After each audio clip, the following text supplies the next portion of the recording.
Madam, modern कपड़ों से नहीं है आपका कोई वास्ता। थान लेकर कपड़े सिलवाइए, बस यही बचा है एक रास्ता।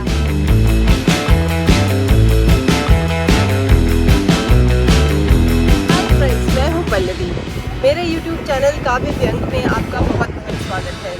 जो लोग मेरे चैनल पर नए हैं वो मेरे चैनल को सब्सक्राइब कर दें। जिन्होंने ऑलरेडी सब्सक्राइब किया हुआ है वो लाइक और शेयर करना ना भूलें। और जो लोग मेरे चैनल को छोड़कर भाग खड़े हुए हैं वो प्लीज़ वापस आ जाएं, क्योंकि मस्ती और मजाक ही तो बचा है जीवन में, वरना कोरोना ने तो सबकी वाट ले ही रखी है।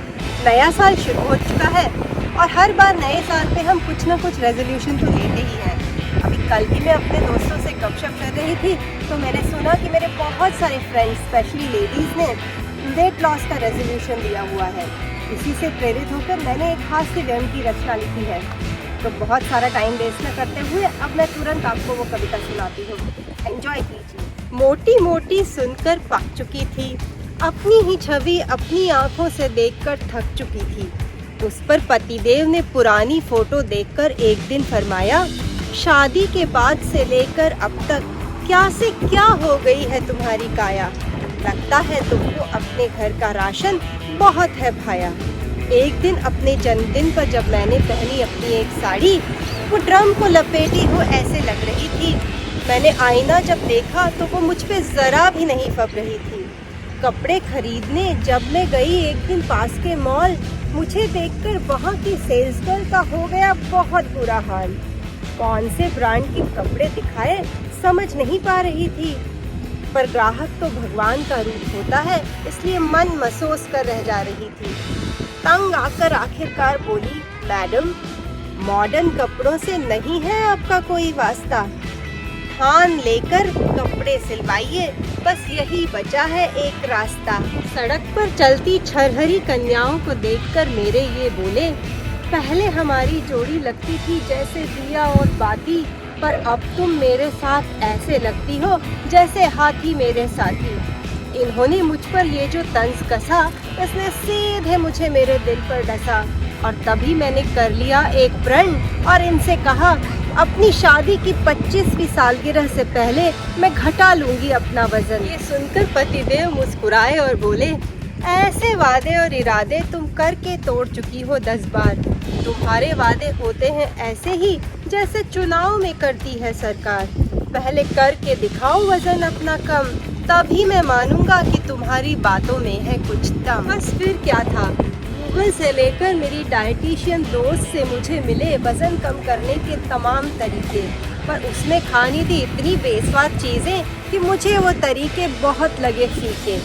पर फिर भी जीरे के पानी से लेकर GM डाइट तक हर विधि मैंने अपनाई, पर हाय री किस्मत, कोई भी ट्रिक मेरा वजन कम न कर पाई। एक एक तरीका अपनाकर जब मैं वजन तोलने की मशीन पर होती थी खड़ी, उस मशीन की सुई जस की तस वहीं रहती थी अड़ी। वो जरा भी नहीं होती थी टस से मस, ये देखकर निराशा से मेरा मन हो गया बेबस। क्या करूं समझ नहीं आ रहा था कि तभी रेडियो पर मुकेश जोर जोर से गा रहा था, तुझको चलना होगा, तुझको चलना होगा, ये बतला रहा था। ये सुनकर यकायक मुझे लगा कि बस यही यत्न अब मुझको होगा करना और आलस से छोड़कर अब मुझे रोज होगा चलना।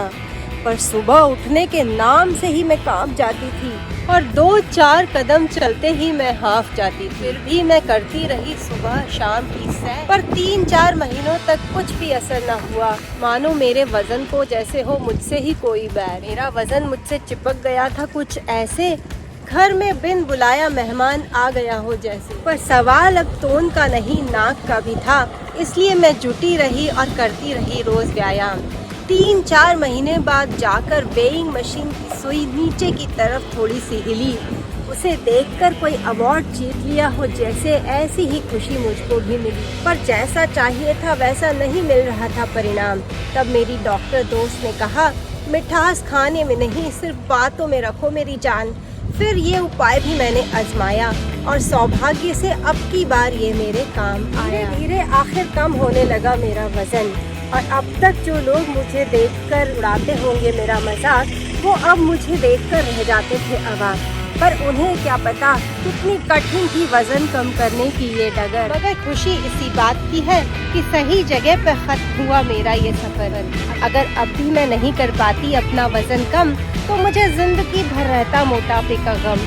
हालांकि मेरी इस सफलता का श्रेय भी पतिदेव खुद को ही देते हैं, पर मैं खुश हूँ कि मैंने बता दी है मोटापे को धता और मैं अब बन गई हूँ टुनटुन से एक पतली लता। मेरे सर से अब टल गई है मोटापे की बला और अब बस यही कहना चाहूँगी कि अंत भला तो सब भला। चलते चलते आपको याद दिला दूँ कि जो लोग मेरे चैनल पर नए हैं वो मेरे चैनल को सब्सक्राइब कर लें और जो लोग ऑलरेडी सब्सक्राइब कर चुके हैं वो लाइक और शेयर करते रहें और भविष्य में भी इसी तरह मेरी हास्य कविताओं का लुत्फ लेते रहें।